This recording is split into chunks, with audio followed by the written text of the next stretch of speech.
Good afternoon, everyone. I'm pleased to be here to speak about the sustainability in cosmetic production. I'm pleased to be one of the partners of the amazing EcoeFISHent project that is more or less out of the way. And then now I'm very happy to introduce you to one of the parts, of the several parts in which EcoeFISHent is moving on. And then in specific, this specific case is about the cosmetic stream and the value chain. In the session today, I will speak for about half of the session, 1 hour, about the introduction to the cosmetic rules, cosmetic regulation, because it is a regulation that affects a lot, by technical point of view, what it is allowed or what is not. Because of course, one of the goals of the project is to come to find something with a value that can be converted into ingredients for cosmetics, and then of course the compliance with the regulation, with the requirements are a very important part. Otherwise, there should be an obstacle that can create problems, and then some of value can be lost during the process. On the second part will be concerning another important as well, that is another issue that is very important, is concerning good manufacturing practice.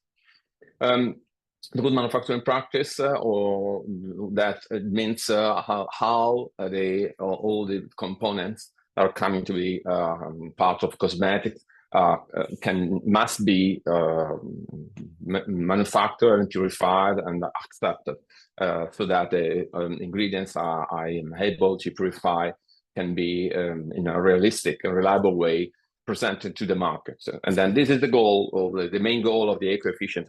It is in the stream of the Green Deal in Europe, also to convert what is a waste or something that is a potential pollutant in something that is impacted as less as possible. And in this case, the aim is a negative impact. So to convert something that could be in a waste or something pollutant in something that is not pollutant, that is useful. I'll start with an introduction, the basics of EcoeFISHent, and then, as I was just telling now, is to convert waste, several of them. So the part of the fish that are not consumed, that are not addressed to the food chain. The volume, as you know from the other training session, the volume of the fish waste is huge, because they a big amount of fish that are catch, or they are in the come si dice, allevamento, I don't find the English word, anyway, the fishing, and then a huge part of that are unfortunately coming to be a discard and then a waste. That is involving me and my team is concerning cosmetics, and then there are several partners involved in cosmetics value chain. My role is to supervise and to guarantee that all the requirements are fitting, and then we reach all the requirements by the regulation. And this is what I will speak about today. To understand well how everything has to be made, it's very important to know from the beginning the basis of the European regulation about the cosmetics, and then that will be more easy to understand how we can adapt all the process from the EcoeFISHent to be sure that we don't have any surprise, any obstacle in the future in production and the future placing into the market the ingredients for the cosmetic products. The process, as you know, I will not go in details in there, because there are other sessions and other speakers will do. Is the waste stream from food. There are many steps to come to the final cosmetics, even if we're able to create small samples of that with other partners. But the scaling up of all the process concerns many steps, and then they are summarized here.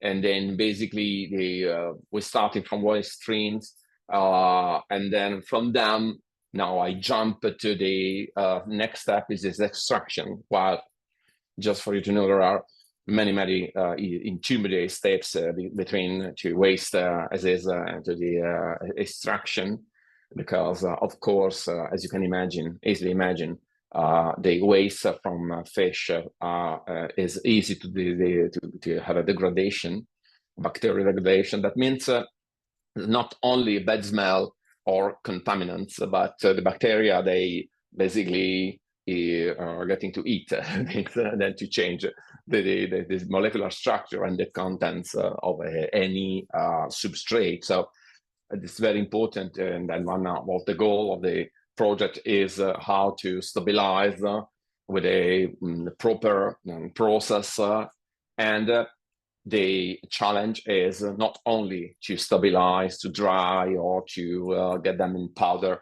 The big goal is to do everything within the sustainable process, and this is the real challenge of the whole process, of the whole project.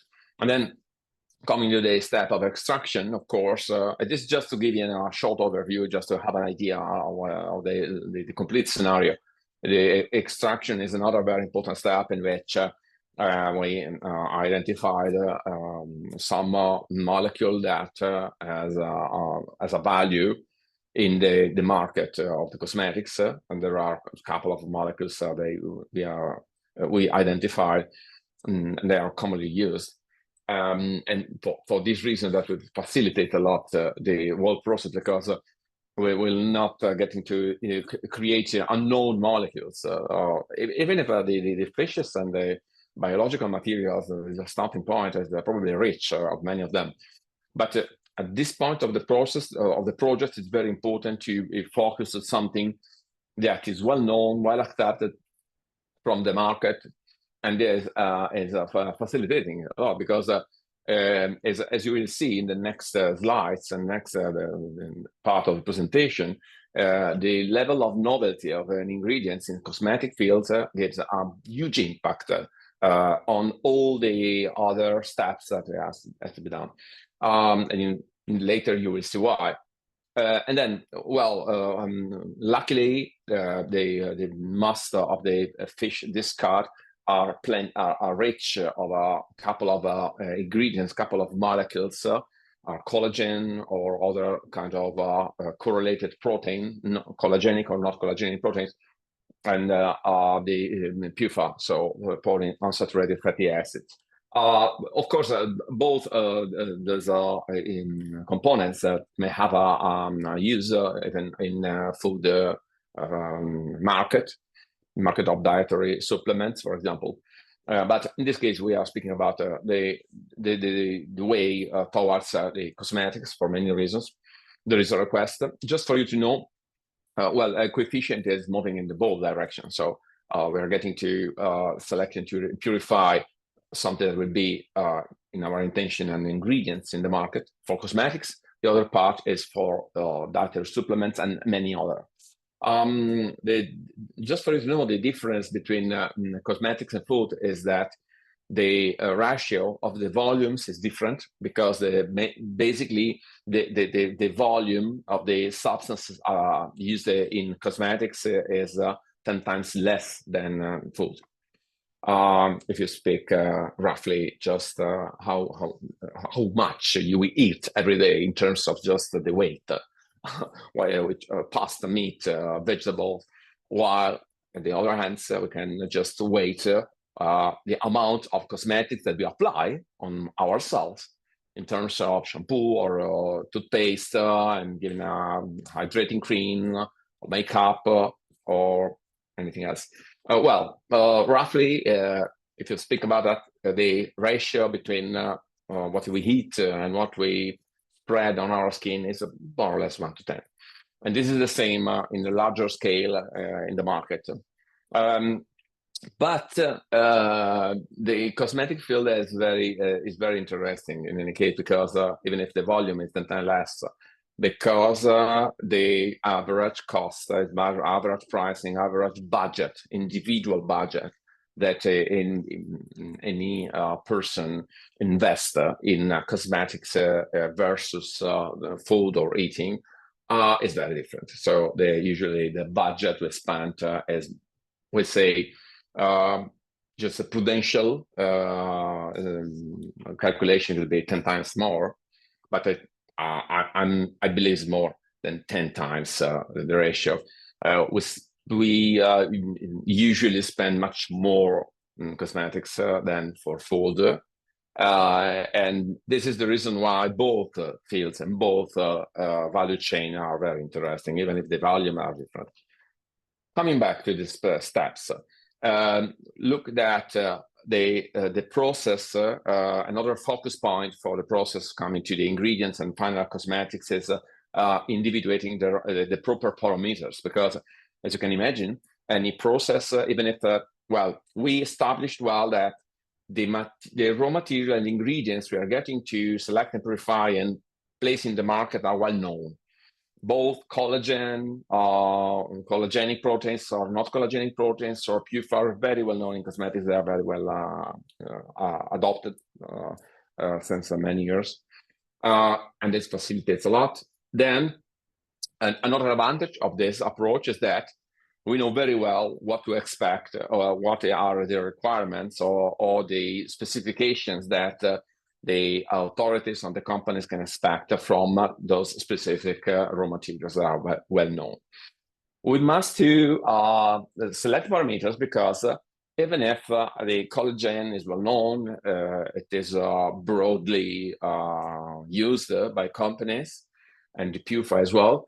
Their origin is different. It's completely different, because most of the collagen is used in cosmetics is from animals, is from discarded part or bovines, and then the process for purifying the byproducts I can expect are different.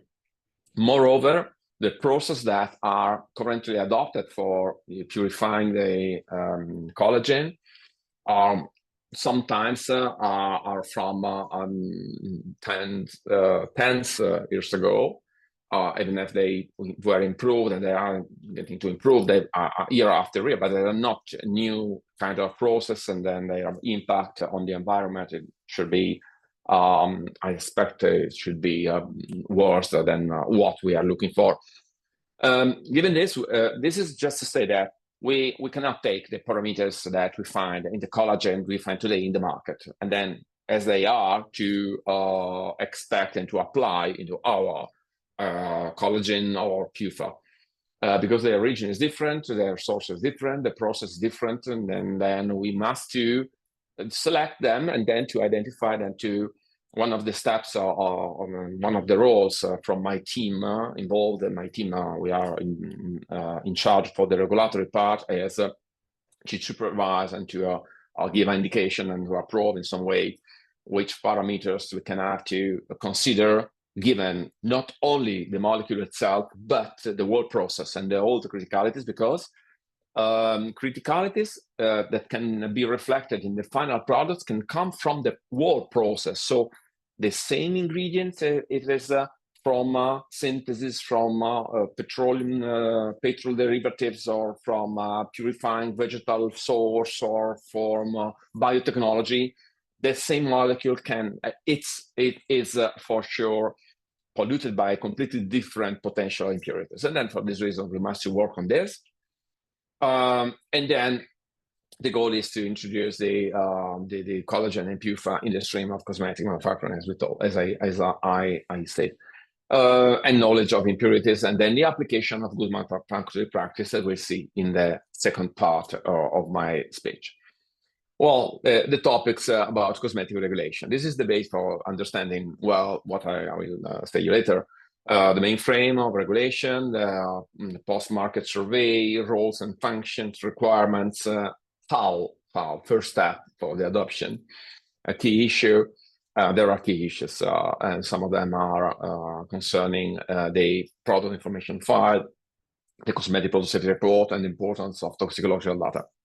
And it's important for who is interested to know more about cosmetics regulation, how to apply, in this case, the specific case of EcoeFISHent, but it's in general way how the cosmetic regulation works. The most important part is to understand what is the logic, what is the frame of the world regulation, and then to be familiar with a little bit with some definition and some documents. There are key documents and key steps of the world regulation.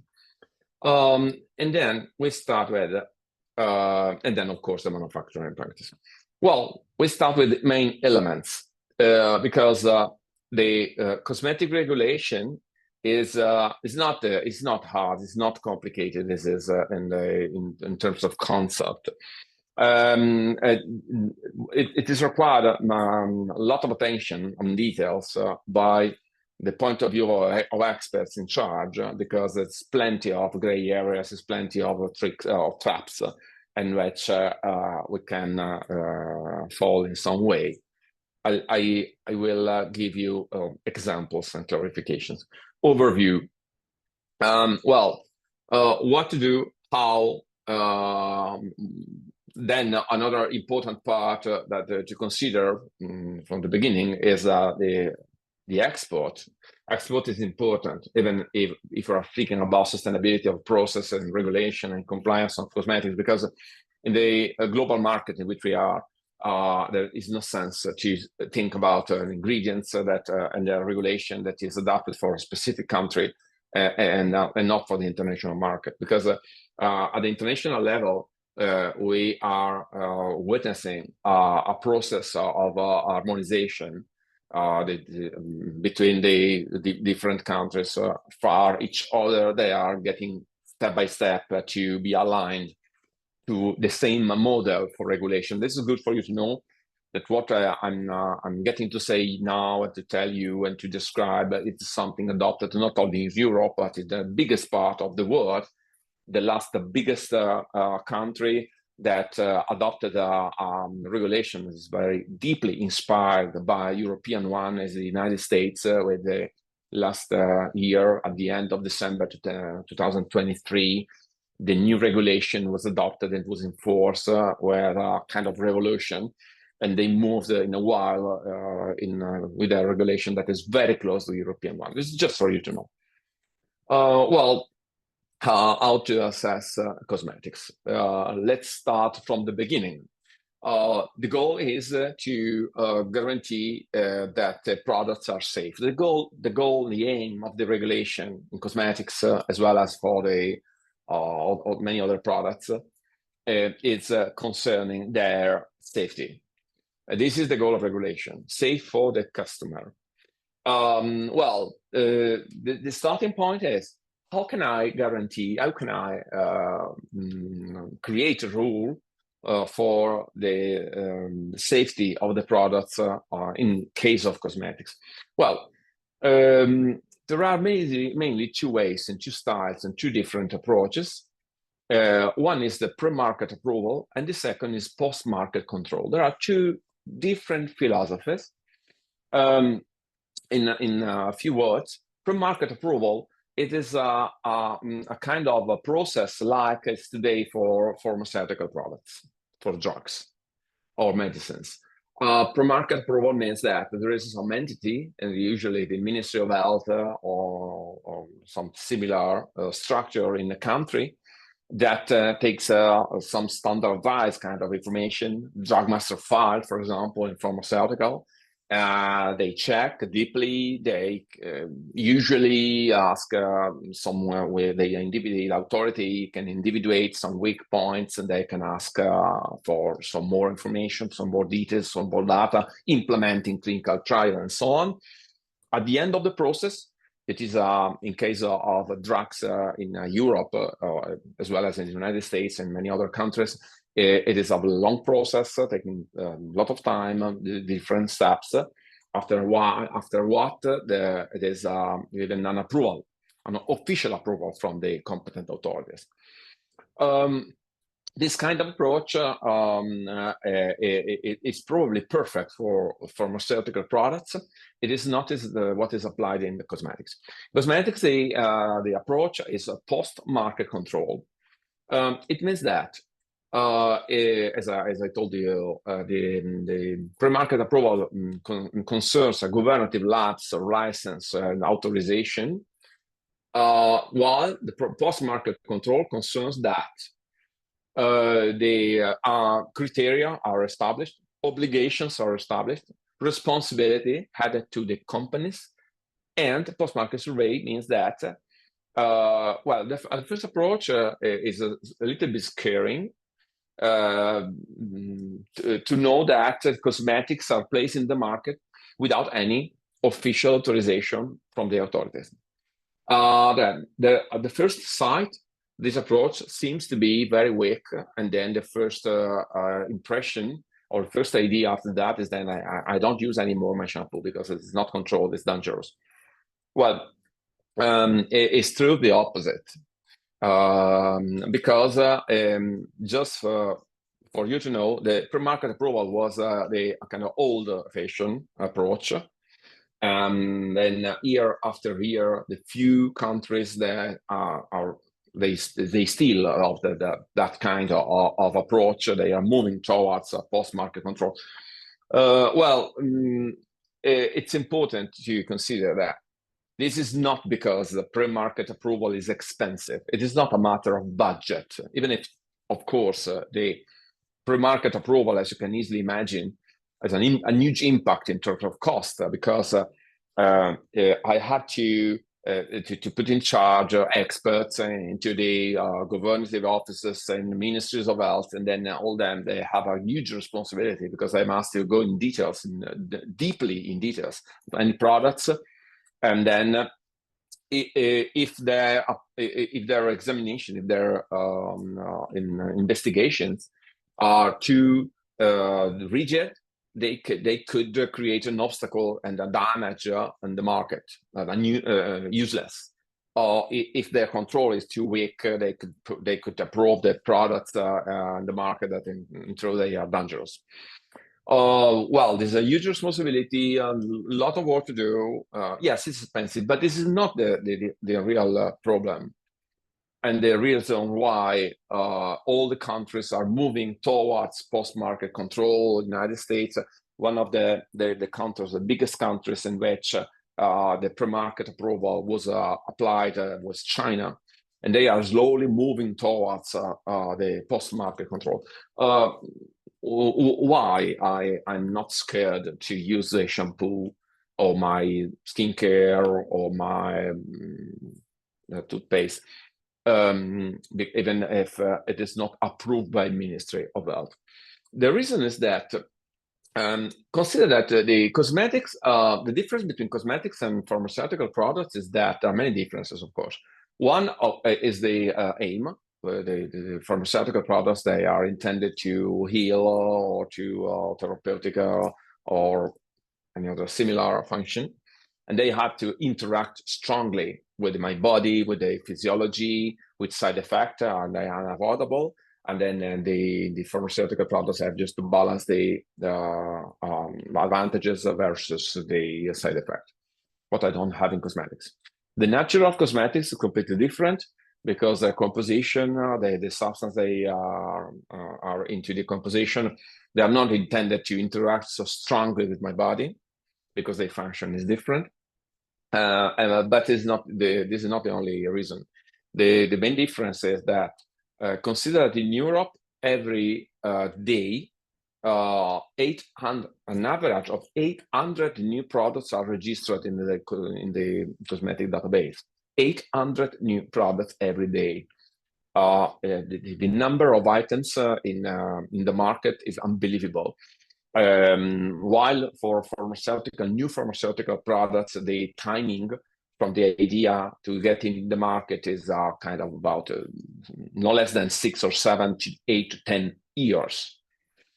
In cosmetics, the turnover, so the average length of the life of cosmetics is 2 years in the market. So it's the average. Basically, most of cosmetics every year they are renewed, or something new ingredients is added, or something is changed, or some function is added, or some function is changed. Basically every year. So the number of items is unbelievably incredible. It's almost impossible, or better, it's not impossible a pre-market approval. The problem is that how can I go in deep evaluation if I'm from the side of the Ministry of Health? I have to move into a realistic way. So if I have to check and approve, I cannot block the companies. I cannot block the business, the market, and the turnover.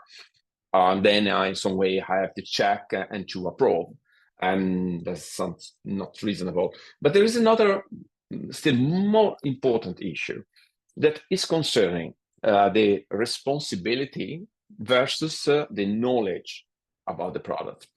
In cosmetics, there are hundreds different categories, thousands different ingredients. Every year there are new ingredients from natural source or from research. There are huge investments from company in new ingredients in cosmetics. And then what about the knowledge that competent authorities must have?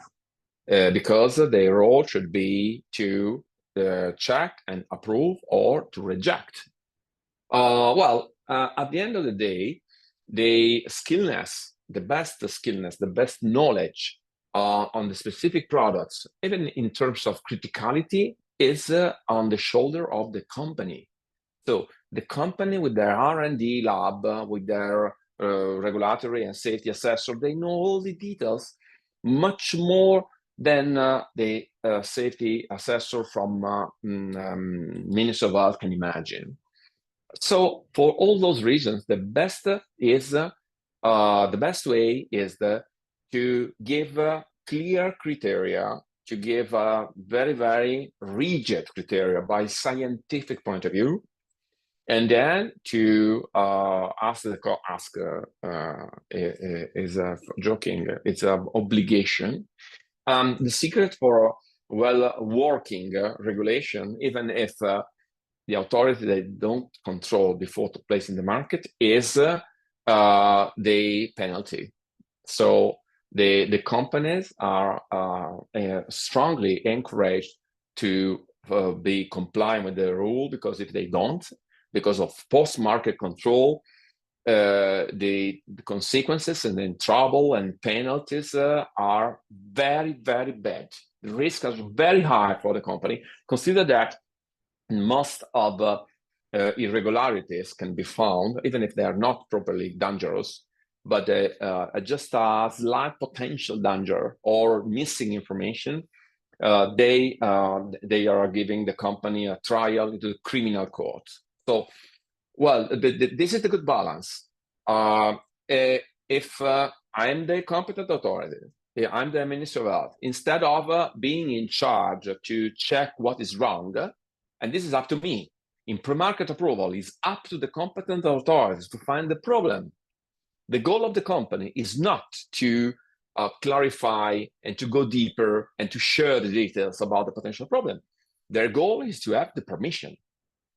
While in the post-market control, I'm the company. I am responsible. If in the future there will be any side effect in my products, any undesirable effect, and the competent authorities, they can come to me and they ask me, well, show me, how did you assess the products? There is something that you didn't control very well. There is something that you missed. There is an impurity that you didn't consider. And now there is a problem for a customer. And then this is the problem. You see, the balance of the responsibility of the action in the pre-market versus post-market is completely different. Then, after we clarified all the process, all the obligations, all the control, we can feel absolutely more safe than we expect, because the consequences for the companies if they do something wrong are so bad, and the risks are so high and so strong that only a crazy company can take the decision to take any minimum risk. This is the frame. So, well, you can start to focus and to imagine what is the consequences, what is the behavior. And this is the reason why in a project like EcoeFISHent is so important to be aware about all the steps, all the products, all the steps, all the purification, all the specification, because it's all up to the hardware, is up to the company to know everything. The authorities is not involved, even after the product is in the market. The competent authority will be involved only after. And then everything else will be made at the best of our knowledge before. And then we must have a huge and very well-made documentation to show, in case of request by the authorities, to show how the process was made. Because look, the authorities, they don't proceed only in case of an undesirable effect. They proceed for doing controls in the market, preventive controls. So they pick a company from the list. They say day by day, they take a couple of them and know all the European territories, and they just ask, they knock the door, the company, and say, well, these are the obligations, then let's check what you did by scientific point of view. With all the data that I cannot go in details, of course, but just to give you an overview, an idea how it works.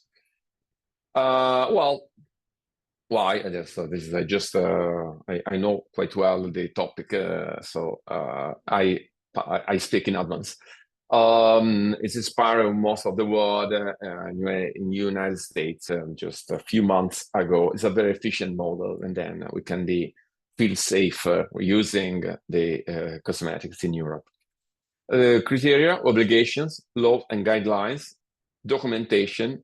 Well, they are very important. They are the pillar of the safety and the pillar of the regulation. Because if I want companies, they follow all the criteria, they follow all the guidelines. I must write well them. I must give a detailed law and give details guidelines. Then I can expect the compliance in the market. Basics. Well, as I already told, no registration approval, post-market control, responsibility given to the company. This is a very important issue to consider. The composition is almost free. Well, it means that if I want to create a new cosmetic, I can include in the cosmetics almost any ingredient, any component I want, almost. There are limitations. There are annexes, so-called annexes, in which there are lists of specific ingredients, and then we'll see. The annexes gave as a limitation. Manufacturing must be under cosmetic good manufacturing practice that is ruled by an ISO standard. It is a very, very well-known international standard 22716. Labeling with compulsory information on that. Look, very important to clarify. The reason why I have to put the information in labeling is not because the consumer can understand what is the meaning of benzyl alcohol or cetyl alcohol or ethylhexyl glycerin.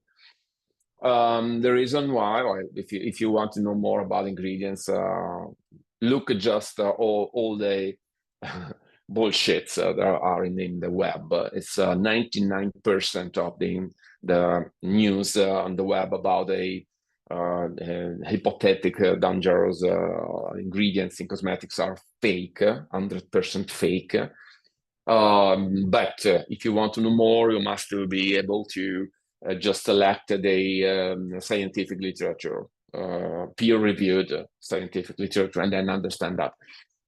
The reason why in labeling the right information about ingredients is that if there are persons are sensitive to specific ingredients, they must avoid because there are individual sensitivity, and the doctors, they give them, they just remind, look, if you see these ingredients, don't use that cosmetic because you are allergic on that. That's all.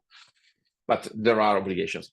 Documented control, the main part of that is added to the company who who is responsible is the company that places the product in the market. So the company is mentioned in labeling as the owner of the products, and then they are selling the products. They are responsible for everything. Of course, it's important for projects like EcoeFISHent that is just getting the goal is to produce from waste the high value raw material for cosmetics. Of course, they must be fully compliant to everything because, as I told you, it's not a matter of the Ministry of Health can approve that raw material. It is the companies. The companies, they can introduce, they want to introduce the ingredients. They must accept the ingredients under their responsibility. So this is the reason why it's so important that all the ingredients for cosmetics we come from EcoeFISHent. They must be supplied with all the proper documentation, all the proper information, all the details by toxicological point of view, impurities point of view, and good manufacturing practice, manufacturing chain.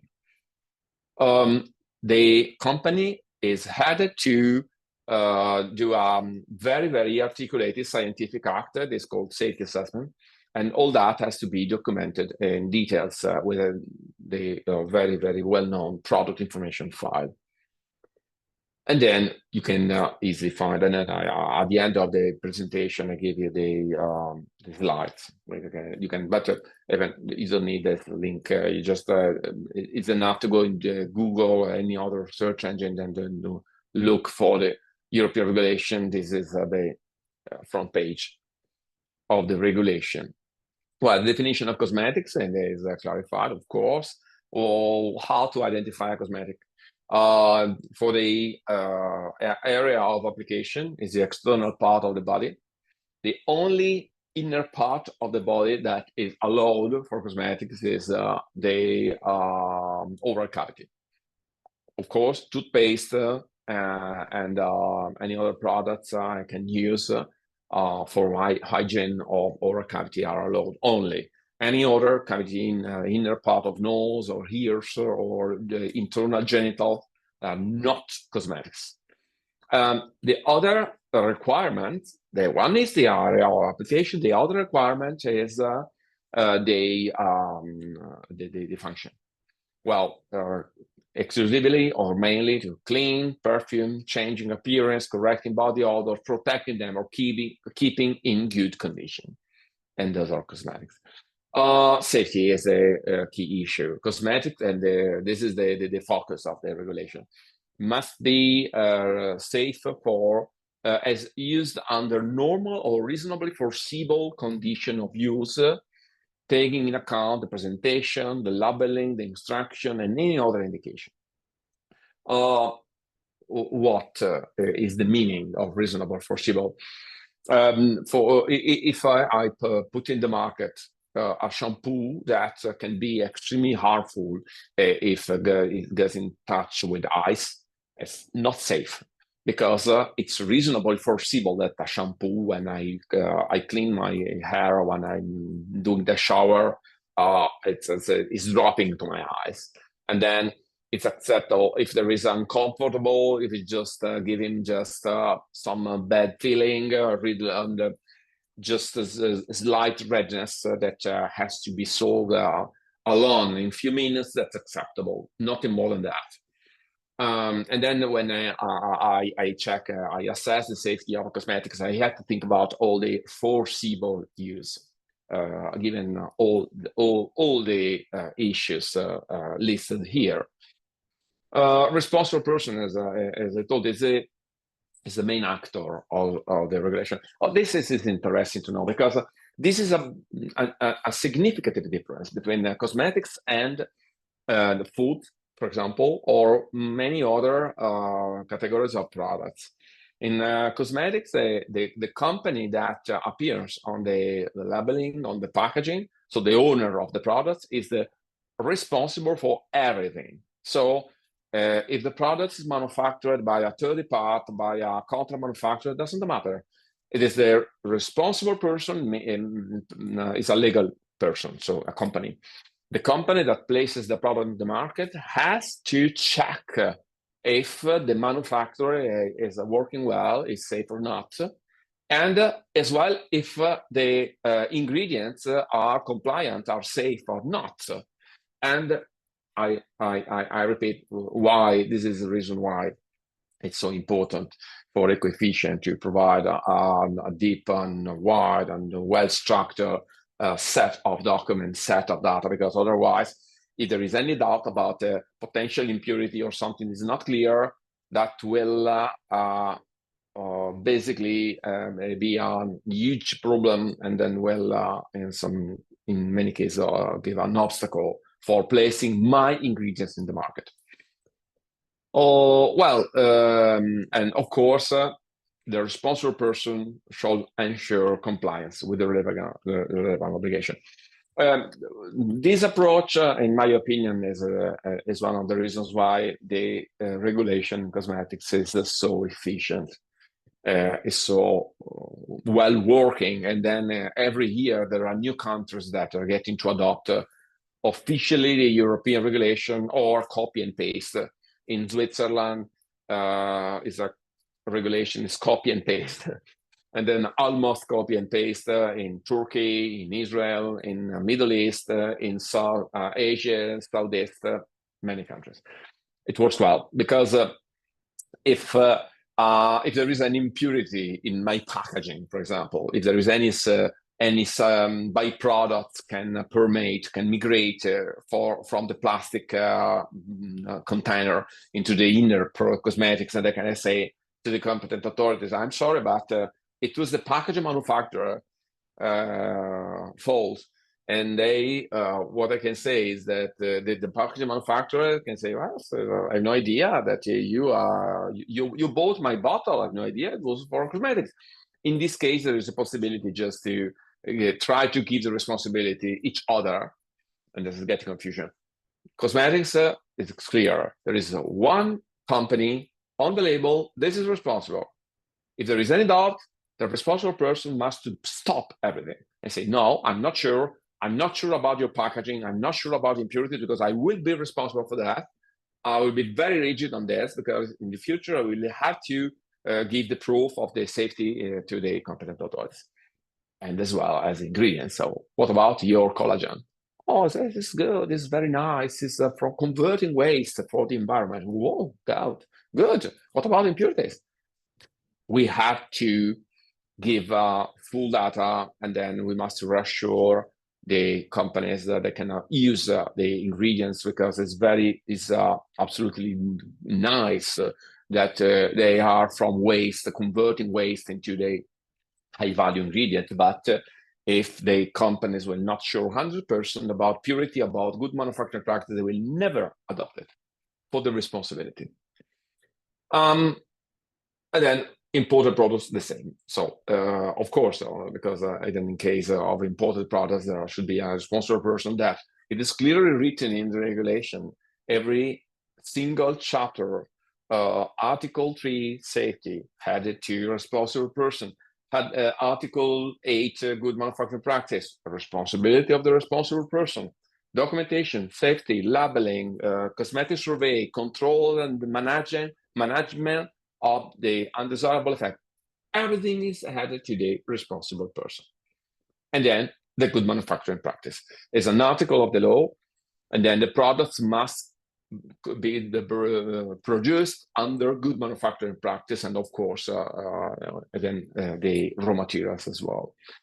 The Article 8, we see in the second part of my session in details, are described in an harmonized standard, because in the regulation is written that compliance should be guaranteed in case the relevant harmonized standard is applied. And then there is the question is, do we have an harmonized standard? Yes, of course we have it.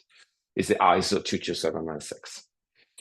And then this is the publication in the 2011 where the Commission established and published that in the official journal of the European Union that the ISO 22716 is the harmonized standard. What it means that if it's harmonized, means that if I comply with this, I comply with all, and then it is basically compulsory.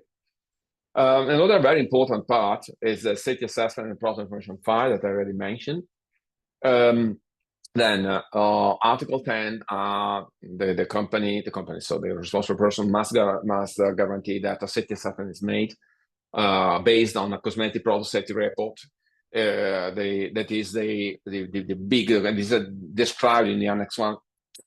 I will not go in details, it's too long, but just for you to know, is a huge report with all the toxicological data and descriptions of the profile of ingredients and all the data inside, with a lot of literature.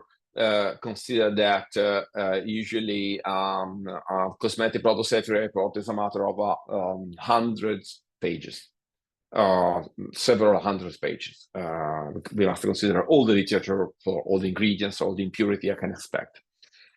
And then the cosmetic product safety report is the main part of the product information file that has to be immediately available in case of request by the competent authorities. And this is the product information file in which I find a description of the cosmetic product, the cosmetic product safety report, a description of the manufacturing method and the statement of compliance with good manufacturing practice. And then in case of the product I claim a special effect, I must to demonstrate, I have to attach the proof of the effect. Either we speak about anti-wrinkle or anti-aging or against spots or dyschromia, any function is claimed must be demonstrated and must be justified and documented into the product information file. That on animal testing means declaration of non-animal testing, because you know that in cosmetics, animal testing are no more allowed on the final products and from ingredients. This is the structure of the PEF. Cosmetic product safety report is in two parts. Part A, data. Part B, the safety assessment. The real safety assessment is the part B of the cosmetic product safety report.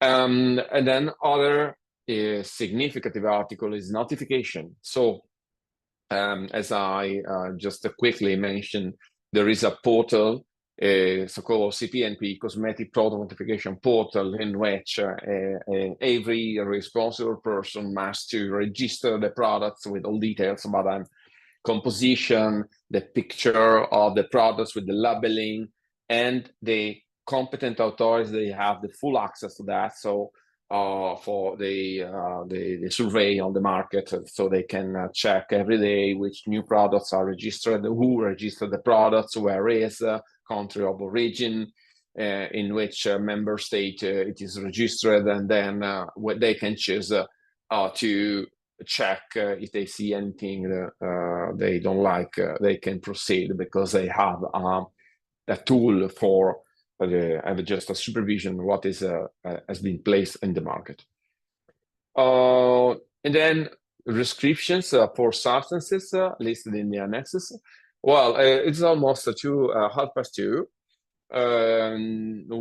Before to proceed, I would suggest you have just 5 minutes of break. Just I need to drink some water, and then I think you need to have some coffee or some sugar. So I would like to thank you for being in contact with me now. But I will be still connected. I just turn off the camera and microphone for kind of 5 minutes, and something more than 5 minutes, I will just switch on the camera and microphone, and will continue my presentation.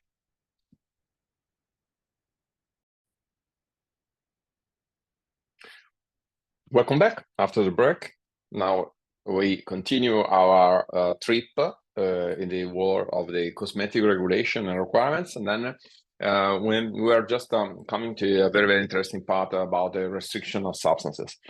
As I told you in the first part, in the cosmetic field, because the responsibility for the safety of the products is handed to the company and to the safety assessor, I'm almost free to introduce any ingredients I want, except that I have to fully demonstrate the safety of the ingredients. So it's very important that as a most common is ingredient is better, is more easy to demonstrate because I'm plenty of data from the literature, from the experience, from the historical data, as a much more novel as an ingredient that's much difficult, and then I must put investments.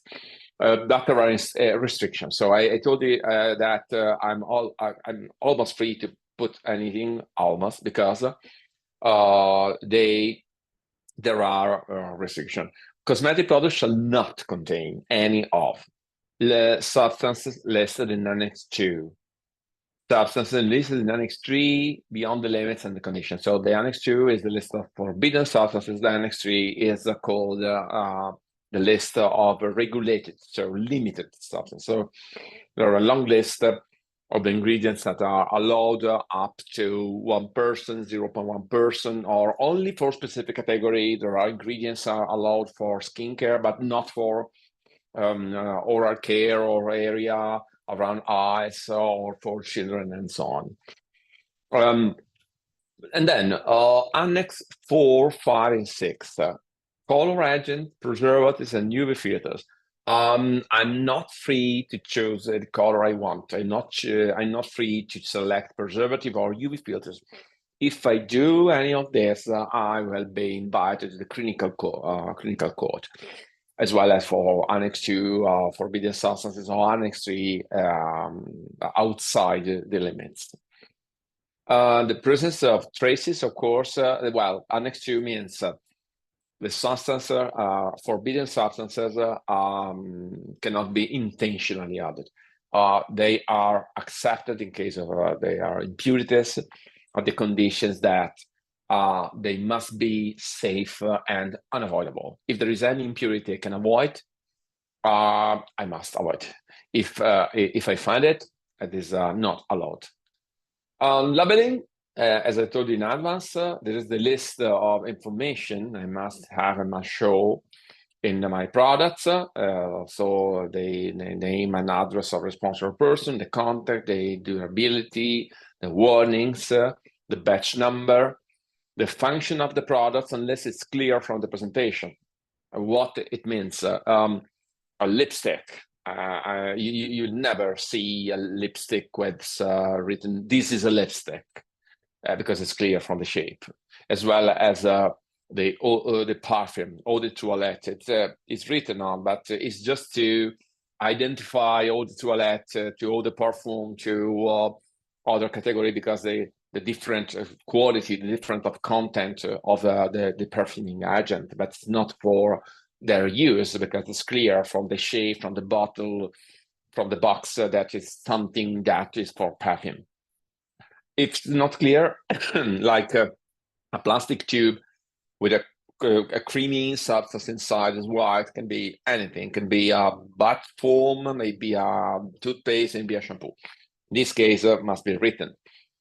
The list of ingredients, and then I told you the reason of the list of ingredients for the individual sensitivity.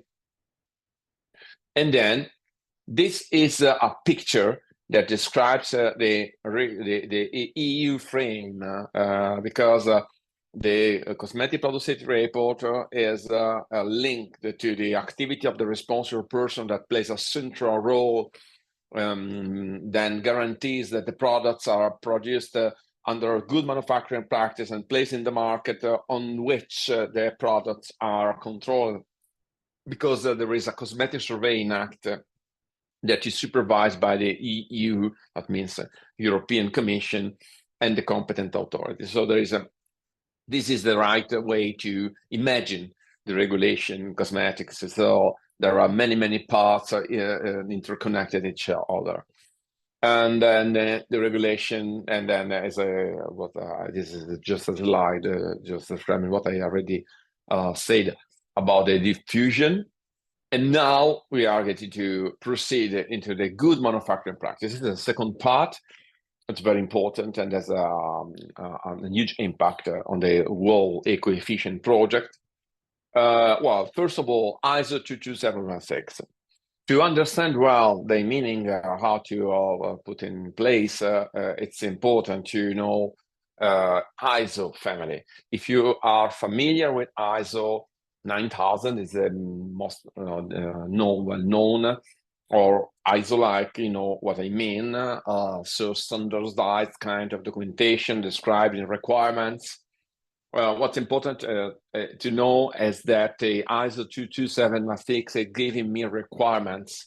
There's not saying how do I have to put the pipe into the kettle, how much big is the kettle, how much wide has to be the room. Everything has to be evaluated by the company and then has to be adapted to the goal. The standard is a list of the goal I have to reach to be compliant. And then, of course, as any other ISO can be verified by a notified body. Well, for who is expert on ISO, consider that ISO 22716 is not officially classified as a standard, but it is a guideline. So it is formally not certified by a certain notification body, but can be recognized. Most of companies, most manufacturers are certified ISO 9000, and this is a real standard, can be certified with the addition of ISO 22716. It is an additional recognizing action from the notified body. But it doesn't matter because the structure is similar to the ISO 9000, so there are many parts in common. The main principles are self-control, documented quality systems. So I cannot introduce who is not familiar with, but I warmly suggest anybody to be more familiar with ISO, because it is something that often are not well introduced in the training course in the universities, but it's very important to be familiar with the ISO because they are applied in several fields, and then cosmetics is one of them. Well, basically, I must do what is written, I might write what is done. So under control in a system that is self-controlling, and the difference between ISO 22716 and the 9000 is that it is specific for cosmetic field. And then the list of requirements are focused on what is critical for cosmetics and what to do. Well, this is the structure of the ISO with an introduction. What is good for ISO family is that all of them, they have the same structure. So that's it's more easy to, if you know one of them, it's more easy to easily understand the meaning of any other, because they have more or less the same structure. Introduction, scope, terms and definition are in common with any other ISO, while in this case, the main chapters are dealing with the personnel, premises, equipment, raw materials and packaging materials, production, finished products, quality control laboratory, treatment of products that is out of specification, waste, subcontracting, deviation, complaints and recall, change control, internal audit and documentation. Just for who is not familiar with the self-control is from an internal team that control the system itself. And then, of course, any deviation of any non-compliance have to be managed. In practice, in the real life, what are the most important activities dealing with the cosmetic manufacturers? First of all, the layout, because the layout of the factory, of the plant, can have a huge impact into the efficiency for preventing the contamination, cross-contamination, microbiological contamination. Of course, logistic organization is important as well, because the layout is the physical structure, the logistic is the flow of the goods inside, between the raw material to the production and towards the final product. Hygienic criteria are key issue, of course.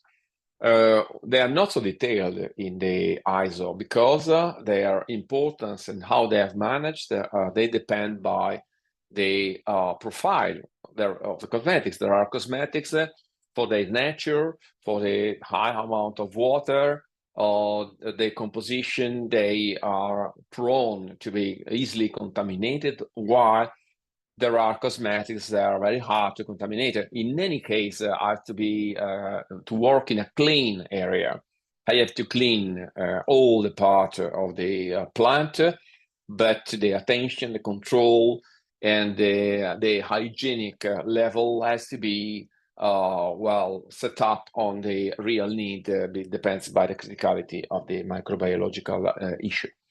I must avoid cross-contamination in any case, because it doesn't matter if I'm playing with the substance. They are not dangerous, they are not harmed by themselves.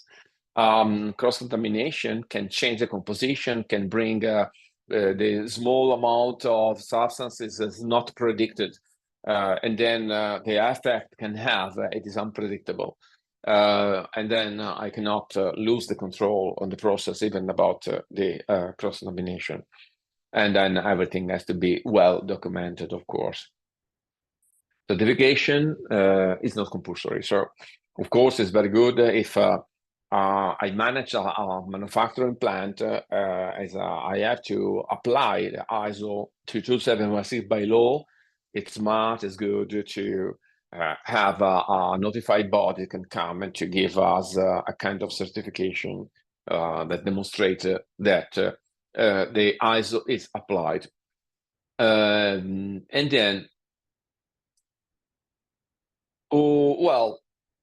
in a broader site, the good manufacturing practice is the application of the concept of validation and documented control. What we mean with validation, and then there are elements to consider beyond the certification. So it is not only a matter of reaching out a diploma from a notified body.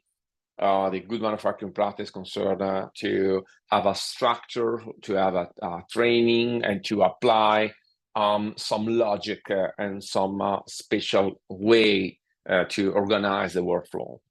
That has to be demonstrated, has to be documented, and has to be verified by the notified body, if you want. But by law, we must to comply with this ISO and not to be certified.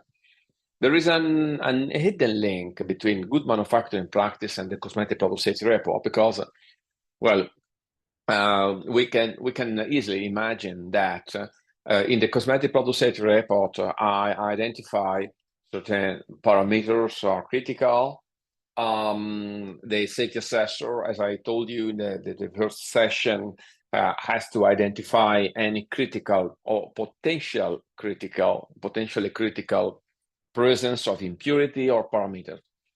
Well, in the safety assessment, the picture is made by the safety assessor is concerning a specific product, is an ideal product, is representing all the products that I will produce in the real life.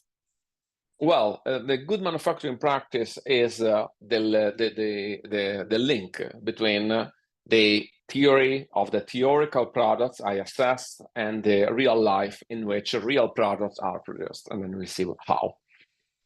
How to assess cosmetic products made on the other side of the world. This is an interesting issue, even if it is not so crucial for the sustainability and for EcoeFISHent, but it's something good to know, because this is an overview on cosmetics, on requirements, on regulation, and then you can wonder, what if, well, it's perfectly good, there are plenty of regulation, there are plenty of obligation, the companies, they take a huge risk if they do something wrong, and then I feel comfortable. But what about the products I can import from my side? Well, of course, they are well regulated at the same level of the products are manufactured here inside Europe. Why good manufacturing practice? Well, they give a support to the philosophy behind the regulation, because the self-certification, so I certify myself, so the company is in charge to give itself the permission to place the product in the market, taking, of course, well, they are aware of the huge amount of obligation, and they are aware about the huge amount of risk if they do something wrong. But I have to certify by myself. And the process validation and documented control are key issues, are key tools, because first of all, I must keep the control, because I must to guarantee the safety by myself. And then because in case of investigation, in case of control by the competent authorities, I must be able to demonstrate, to easily demonstrate that I'm in compliance with the regulation. So this is the importance of that. The process validation, well, a validated process is a process in which I have to guarantee that if the process is in compliance with certain parameters, I can be sure that the final result will probably be in compliance. And then, of course, I check at the end of the chain. Well, the difference between a process with a validation versus a process without a validation is, in the first case, I have several checkpoints. I have to identify several parameters in process, so-called in-process control, so that if the parameters during the process are in compliance, I'm pretty sure that the final process will be compliant. Of course, if I'm working in the right range of pH, of temperature, of the order of addition of the ingredients, or the presence of impurities from, for example, a raw material like collagen. Well, if everything is okay in this, within fitting the specification, if the process is validated, it means that I can expect the final product will be valid, will be in compliance.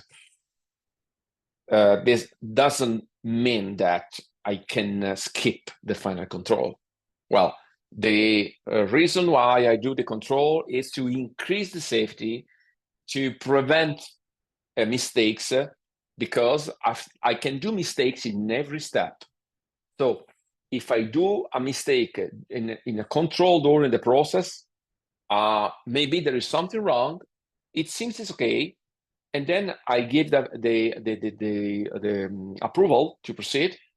If there is the final control at the end of the chain, that the mistake will be individuated, as well as the opposite. So maybe that the in-process control is okay, and then it's okay, but there is something wrong at the end, and then in the last step, I can check if there is something wrong. This is the way to increase the reliability of the whole process. But what is important to remind is that all the structure of all the frame is based on process, knowledge, and responsibility. And for that, all the parameters they play a very important role, because we must remember that all the parameters are in my hands, all the responsibilities in the hands of the company. So the source of data from the raw material and supply manufacturer are absolutely important. They are key issue. Or otherwise, I will not hope to place the product or the raw material in the market. Of course, the goals are risk reduction and they demonstrate my compliance to the competent authorities. Well, this is the definition. When the result of a process cannot be fully verified, the process should be validated within a degree of assurance and approved according to the established procedures. In the case of cosmetics, in most cases, we do a validated process and then a final test. Even if it's possible to do the final test, the good manufacturing practice requires that an ongoing process and in-process control are made. This definition is from the FDA and then even from Global Harmonization Task Force. And then you can find a definition of validation in another ISO that is 13485 for medical devices and quality management system. Well, for the term good manufacturing practice, so-called GMP, is from pharmaceutical and food safety from documented control in a quality system. And history, you can find this very, very interesting publication, Global Regulatory Issues for Cosmetics Industry. And what is funny is that if we read accurately the regulation, we then not find the definition. It's funny. We not find a definition because the good manufacturing practice is a broad concept.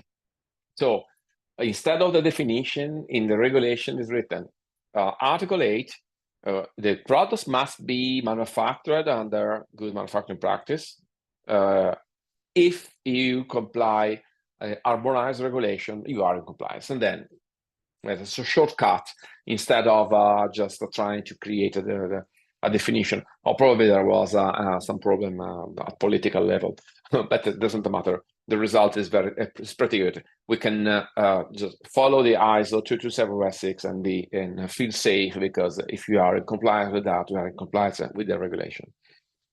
Article 8, this is so the screenshot from the regulation, as we told. Harmonized. And this is a slide, the same slide, the first session, in which it was officialized that ISO 22716 is the harmonized one. It is not just a certificate. This is a common misunderstanding, more common than expected. There are companies in which they don't care so much about the philosophy, about the approach.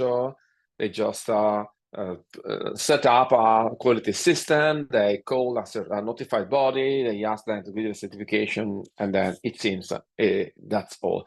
This is not true. This is not the right way. There is a smarter way towards the compliance. Another common mistake is the checklist approach. Responsible person, it's me. It's okay. Product information file.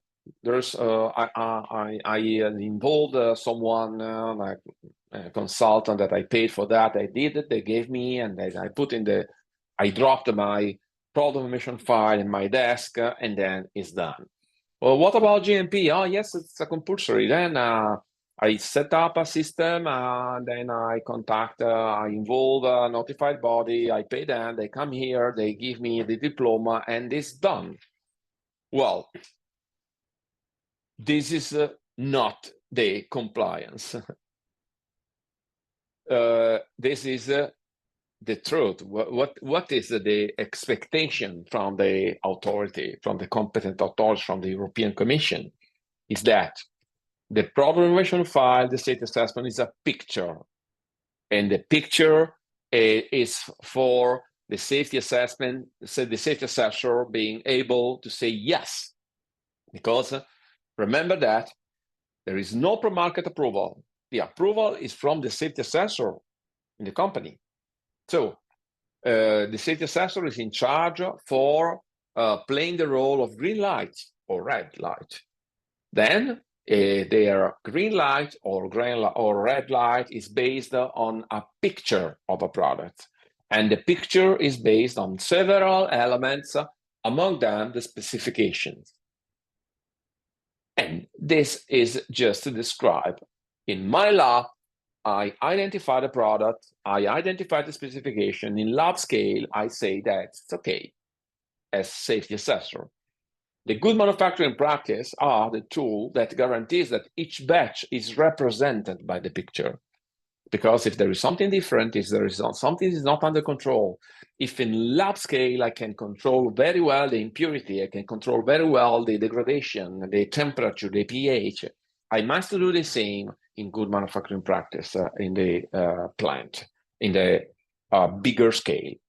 Otherwise, I have a picture by one side, and the products are different than the picture, then they are no more representative. Then the good manufacturing practice, they play a role in the scaling up from the lab to the plant. They must share ranges, parameters, level of impurities, and this is the reason why at the very beginning of the project, myself and my team, we started immediately to say, wow, look, what is the potential impurity, what the amount, what is blah, blah, blah. This is the reason, because if you are not able to identify properly the impurities or the specification on the lab scale, in the small scale, that is the base to set up in the bigger scale the same specification, and then to guarantee the compliance not only for the products, the picture that I gave in the ideal conditions, but in the real life. And then good manufacturing practice is a tool, is an obligation, but it is a tool. And then again, remember that good manufacturing practice is in some way linked to all the mechanisms. The meaning of this picture is that there is any elements is moving, influencing all other. So there are parameters. If the parameters in the safety report that I identified in lab scale, if they are not represented into the GMP, I have to part of the mechanism, they are moving independently each other, and then it doesn't work anymore. But the meaning of this picture is that if I find that at the level of the cosmetic product safety report, if I individuate any parameter that can be critical, and then the safety assessor can give a warning. So be careful that a certain kind of impurity during the process must be below such level. This is a mechanism in which both safety report with the loop or with a responsible person must be able to influence the part concerning the production. If the production is made under good manufacturing practice, that's very good, because the production plant will receive all the indication, and they will apply the indication in all the batches of the final products. And then for this reason, the mechanism will work well, and there will be a connection and an influence between all the parts. And then this is the meaning of the good manufacturing practice. Beyond the certification, this certification, I mean the diploma. This is the list of the chapters we have already seen. And then certification is welcome, is not the goal. The goal is the function, is the application. Certification, of course, is a very good part. So if as by law, I have to be compliant with the regulation, I have to be compliant with good manufacturing practice, I have to put in place all the attention, all the training, all the documentation. That sounds smart to do the next missing step, to involve a notified body, and then to do an audit with them, and then at the end of the process to be officially certified. But it's not the goal. It is not what I need. It's not compulsory. It is neither useless nor essential. It is useful, simply. but the certification, the diploma cannot replace the right approach must have.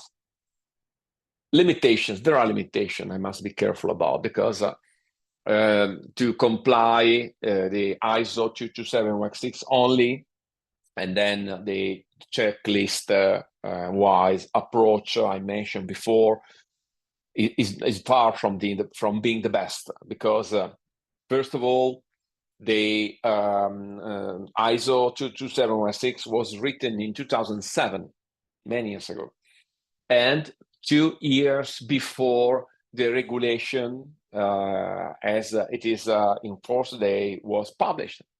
So there are many parts of the regulation, like what about responsible person, what about safety assessment, what about product information provided, are not mentioned.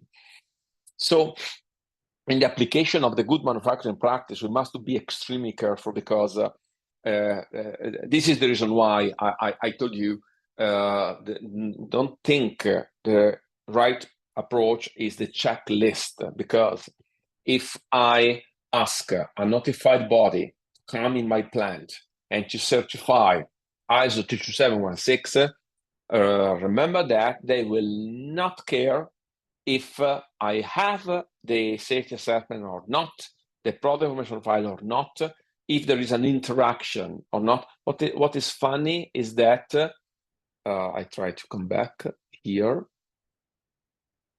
The connection between cosmetic product safety report, good manufacturing practice, market, compliance, and so on, is not represented in the ISO 22716, because all this mechanism, or all this articulated mechanism, was introduced 2 years after the ISO. So in the ISO, the part concerning CPSR is not mentioned. The part concerning safety assessment, the part concerning responsible person, they play a very important, crucial role in the whole mechanism. They are not mentioned in the ISO. What this means? It means that I have to go beyond. So, and I have to avoid the approach that is checklist wise, because if I do this, I will invest time, invest money, I will set up a quality system, I can involve a notified body, I pay the notified body, I receive the diploma, but for them everything is okay, for me everything is okay. In truth, I'm not complying the law, because there are parts are missing. And then we must be extremely careful about this. The limitation is written in 2007 with no mention about responsible person, safety assessment, and product information file. Is that a huge problem? No, absolutely no. But I must be aware that all the part concerning the influence between the safety assessment and the procedure and the manufacturer are not required by the ISO. They are required by regulation.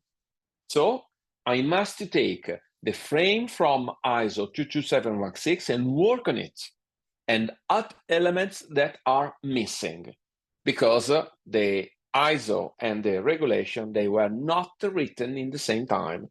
The first was written 2 years before. Example, there is a out of specification, means that I'm getting to produce a batch of shampoo, and this is out of specification. It happens. It is low viscosity. It happens because for something, sometimes there is something unpredictable can happen. And then there is a solution. Under ISO, it's easy to manage, it's easy to handle. I have a quality department, I involve the lab, they check what to do, they take the decision, say, look, increase the thickener, and that's okay. This is okay for ISO. If the notified body is coming and in my procedure, they find, well, in case of auto specification, what to do? I involve the lab, I involve the production, I can change a little bit the formula for the specific batch, and that's all. For the notified body, this is perfect. The problem is that I'm not I'm no more in compliance with the regulation, because if I change anything, I must to involve the safety assessor for giving the approval. Even with a small change in the composition, it is a different composition. And the safety assessor must take in hands and say yes or not. The problem is that this is not written. If I do not do this, I'm out of regulation. So it is useful, but we must put patches in my procedure for reaching out the compliance. And this is the common mistake is the cosmetic product safety report in the bubble. So I do the cosmetic product safety report with that specification. In the part concerning the manufacturing plant, I check the raw material specification. I agree the parameters, the maximum impurity levels with the supplier only, and the two parts are in the two bubbles, and they don't interact each other. Maybe my manufacturing plant is under good manufacturing practice, is certified with the diploma, with the Nobel Prize, but I'm not in compliance. This is okay, but I'm not in compliance. This is another example, as the same example I already gave you. Low viscosity, and then it's okay, but if I introduce even a small amount of thickener, so a small amount of substance that is not included in the original instruction, this is a new composition. You can wonder, what if just a small amount of thickener, what will be the problem? The problem is that who is in charge for give the approval? Who has the skills to say, yes, it is only 0.1% of one ingredient more? Is this okay or not? The problem is that only one person can say this, and this is a safety sponsor. If it is not included in my procedure, I'm out of law. And this is the patch I need, basically. Almost finished. There is a room for the questions. In practice, set up in real life, I must consider in a real life manufacturing chain, if I'm an importer or a brand owner, maybe there is a responsible person in charge by foreign company. Then the responsible person has to manage the document control in all those different scenarios. And then the responsible person, if it is located in Europe or in a single country inside Europe, there must be a connection, but maybe that I can import the products from any country in the world. In any case, the responsible person, that is the entity that is with a name on the products, plays a central role between the production, analytical strategy, and certification quality systems. And in case there are different scenarios, in case the responsible person owns the facilities, then we have to consider the situation in case we will put in the market new raw materials. We can be facing a responsible person that owns the facility, so they are responsible person and the manufacturer themselves, or external manufacturers with private labels, for example, or the foreign manufacturers. So brand owners can involve manufacturers from outside Europe. There are three completely different scenarios, three completely different strategy for reaching out compliance to the same regulation. In case the manufacturer, they own their facilities, they can check everything by themselves. But consider that the most common scenario we find in cosmetics is the second, a little bit the third. So most of the companies, they they involve external manufacturer for one part or sometimes for all the manufacturing they do. And then for this reason, this is an additional element, can give a little bit of complication, because the first example in which the responsible person owns facilities has everything under control, while in the second case, less control because it is an external manufacturer. In the third case, it's worse because the manufacturer is very far, 1,000 kilometers, and so on. So, good manufacturing practice. There are two possible approaches. One is shortcuts with a checklist, and then I don't care about interaction, or articulate a solution with analytical strategy, certification, quality system, and audits. And this is the winning strategy for reaching out the compliance.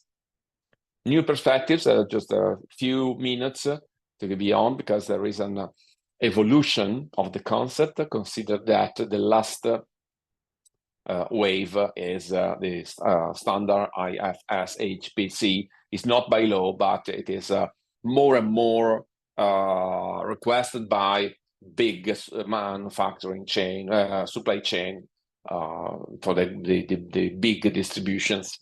And then this is an upper level standard, just for just a few slides.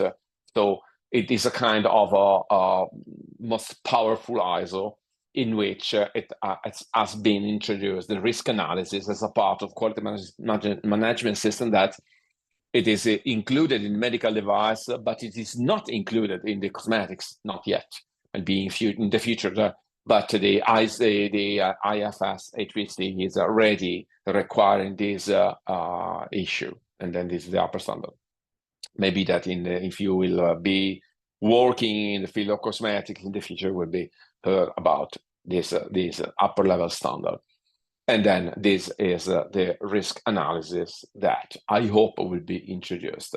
And the features are that it's wider, deeper, more challenging, higher reliability. It is required for the big markets and the big businesses. Well, conclusions. As you have seen from this very, very quick introduction to the regulation, it is usually different than what you expect in cosmetics. There are many things and many issues to consider. And then scientific and experienced supervision is required. But this is the reason why we give so much effort to supervise and guarantee the compliance, because as you have seen, even for this, just the beginning into the matter, you can perceive easily how much important is this part concerning the safety of the customer, of the users. At the end of the day, it is mirroring the safety for the business itself, of course. And then we will take care about this. I'm happy you are interested to projects like EcoeFISHent. It is a very, very nice chance to enter into this wonderful world of implementing sustainability in the process for converting, in this case, waste, a huge amount of waste, in something that is precious, is valuable, and then with reducing significantly the impact into the environment in a safe way, and then giving a new perspective or new ingredients coming from a greener world and environment in which we hope to live in the future. Thank you so much for your attention, and then now I give you the floor for any questions. Thank you so much. Ok, scusate, ho fatto partire la registrazione, prego. Ok, so